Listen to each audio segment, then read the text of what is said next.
الحمد للہ وحدہ لا شریک لہ والصلاة والسلام علی من لا نبی بعد اما بعد فاعوذ باللہ من الشیطان الرجیم بسم اللہ الرحمن الرحیم ربنا آتنا فی الدنیا حسنۃ وفی الآخرۃ حسنۃ وقنا عذاب النار اللہم صلی علی محمد وعلی آل محمد کما صلیت علی ابراہیم وعلی آل ابراہیم انک حمید مجید اللہم بارک علی محمد وعلی آل محمد کما بارکت علی ابراہیم وعلی آل ابراہیم انک حمید مجید۔ ہم اللہ رب العزت سے دعا مانگتے ہیں اللہ تعالی ہماری دنیا بھی بہتر اور اچھی بنا دے، اللہ رب العزت ہماری آخرت بھی اچھی بنا دے۔ دنیا میں بہترین زندگی گزارنے کے کچھ اصول ہوتے ہیں اور بہترین آخرت حاصل کرنے کے لیے بہترین عبادت کرنی چاہیے۔ عبادت میں 3 باتوں کا خیال کرنا چاہیے۔ نمبر 1، عبادت کس جگہ کرنی ہے۔ نمبر 2، عبادت کس وقت کرنی ہے۔ اور نمبر 3، کن سے پوچھ کر عبادت کرنی ہے۔ اس لیے کہ بسا اوقات وقت کے بدلنے سے عبادت کا اجر بدل جاتا ہے اور جگہ کے بدلنے سے عبادت کا اجر بدل جاتا ہے، تو کسی شریعت کے ماہر سے پوچھنا چاہیے کہ اس موقع پر کون سی عبادت کریں۔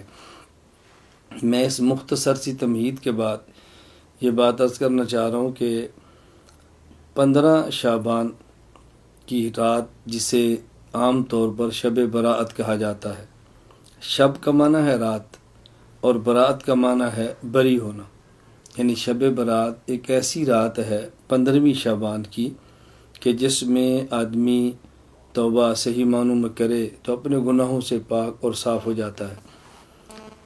مختلف احادیث شب برات کے بارے میں آئی ہیں۔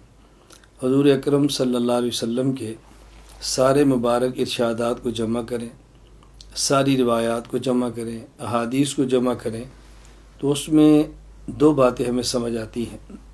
نمبر 1، اس رات کو قیام کرنا چاہیے، دن کا روزہ رکھنا چاہیے۔ اور رات کے قیام کا معنی یہ نہیں ہے کہ پوری رات قیام کریں۔ رات کے قیام کا معنی نہیں ہے کہ مخصوص تعداد میں رکھتے پڑھیں۔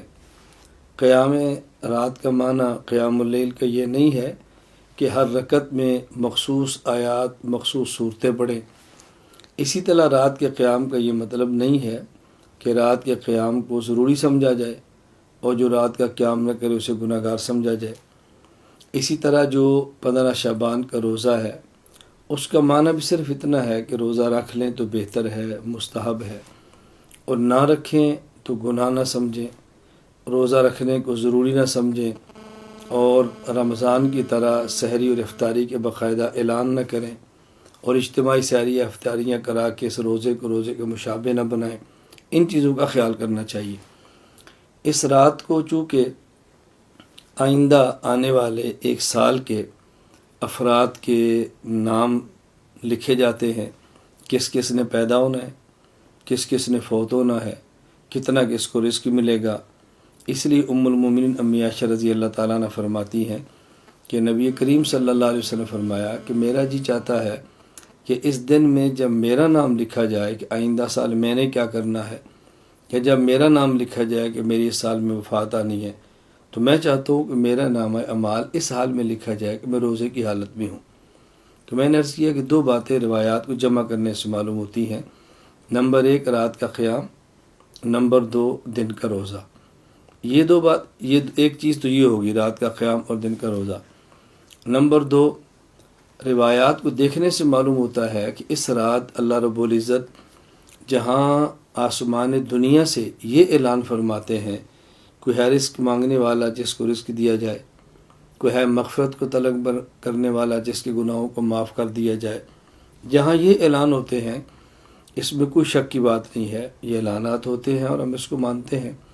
ساتھ احادیث کو دیکھنے سے یہ بھی معلوم ہوتا ہے کہ بعض ایسے بدقسمت افراد ہیں کہ جن کی اس رات بھی مغفرت نہیں ہوتی۔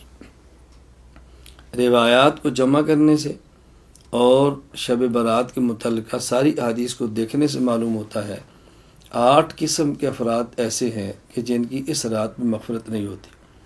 نمبر 1، مشرک، جو اللہ کے علاوہ کسی کو حاجت روا سمجھے، اللہ کے علاوہ کسی کو مشکل کو سا سمجھے، اللہ کے علاوہ کسی کو عالم الغیب سمجھے، اللہ کی ذات کے علاوہ کسی بت یا جانور کی پوجا کرے، یہ مشرک ہے، اس کی مغفرت نہیں ہوتی۔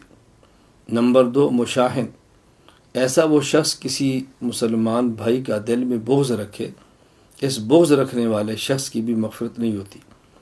نمبر 3، مدمن خمر، ایسا وہ شخص جو شراب کا عادی ہے، اس کی مغفرت بھی نہیں ہوتی۔ کبھی شراب پیا اور توبہ کر لی، آئندہ نہ پیا، یہ الگ بات ہے۔ شراب کا عادی، اس کی مغفرت بھی نہیں ہوتی۔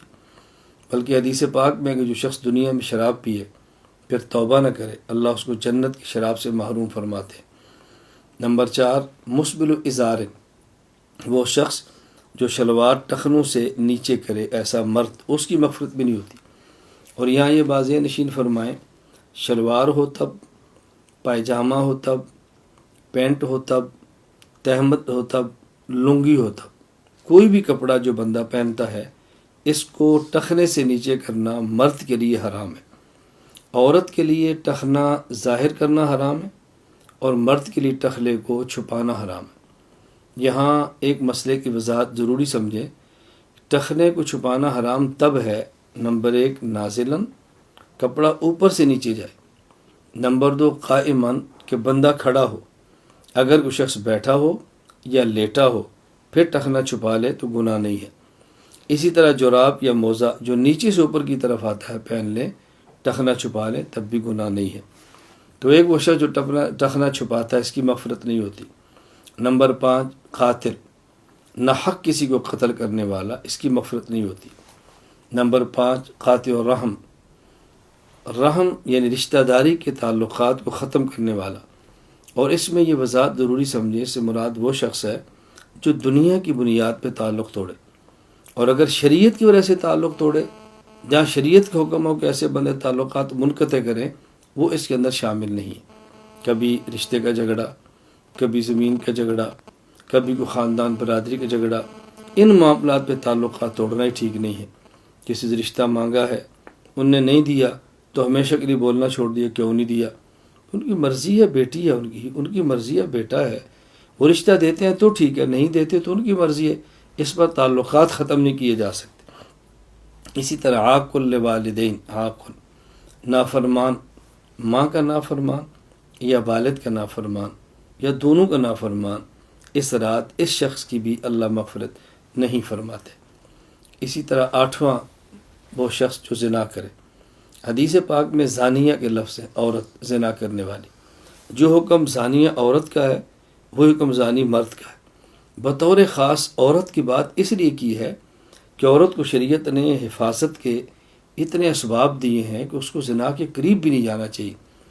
جسم چھپائے، گھر میں رہے، اس کے انتظامات، اگر بچی ہے ماں باپ کے ذمے ہے، اور شادی ہوتی ہے تو والد کے ذمے ہے، شوہر کے ذمے ہے، پھر اس کے بھائیوں کے ذمے ہے، بڑی ہو جائے تو اولاد کے ذمے ہے، اس کو قصب معاش کے لیے باہر نہیں جانا پڑتا، کمانے کے لیے باہر جانا ضروری نہیں ہے۔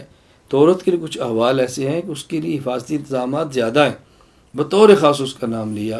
بہرحال زنا کا عادی مرد ہو یا عورت، ان کی مغفرت بھی رات نہیں ہوتی، باقی تمام کی مغفرت ہو جاتی ہے۔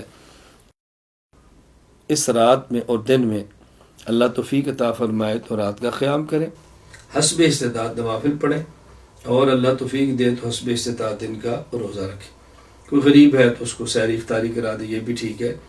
اور اگر یہ کام نہ کر سکیں تو بطور خاص 2 چیزوں کا خیال فرمائیں۔ نمبر 1، عشاء کی نماز جماعت کے ساتھ پڑھیں اور کوئی گناہ کیے سو جائیں سنت کے مطابق، اور صبح فجر کی نماز جماعت کے ساتھ پڑھیں مرد۔ خواتین عشاء کی نماز پڑھیں، سنت کے مطابق سوئیں اور صبح فجر کی نماز پڑھ لیں، اللہ رب العزت توفیق عطا فرمائے۔ بس یہ کام کر لیں۔ دن کو روزہ نہیں رکھ سکتے تو گناہوں سے بچنے کا اہتمام کریں۔ ایک تو اس کا خیال کریں کہ نوافل رات کو اور دن کا روزہ نہ رکھ سکیں تو کم از کم گناہوں سے بچیں، اور دوسرا بطور خاص شب برات کے موقع پر خرافات سے بچیں۔ کہیں حلوہ اور پوڑی کو ضروری سمجھا جا رہا ہے، اور کہیں رات کو پٹاخے بجانے یہ بچوں کے لیے ضروری سمجھا جا رہا ہے، کہیں اجتماعی عبادت تسبیح کی نماز پڑھنی ضروری سمجھی جا رہی ہے، کہیں خواتین اور مردوں کا مخلوط اجتماع ضروری سمجھا جا رہا ہے، کہیں مساجد اور دیگر جگہوں کو چراغاں کرنا ضروری سمجھا جا رہا ہے۔ تو کم از کم یہ کریں کہ ان خرافات سے بچیں کہ شب برات کے موقع پہ پٹاخے، شب برات کے موقع پر مخلوط اجتماع، شب برات کے موقع پہ اہتمام کے ساتھ صلاۃ و تسبیح کی جماعتیں، تو یہ بدعات ان سے بچیں، رسوم سے بچیں اور خرافات سے بچیں۔ اللہ رب العزت ہم سب کو ہر دن اور ہر رات شریعت حضور اکرم صلی اللہ علیہ وسلم کی سنت کے مطابق گزارنے کی توفیق عطا فرمائے۔ وآخر دعوانا ان الحمد للہ رب العالمین۔ لا إله إلا الله، لا إله إلا الله، لا إله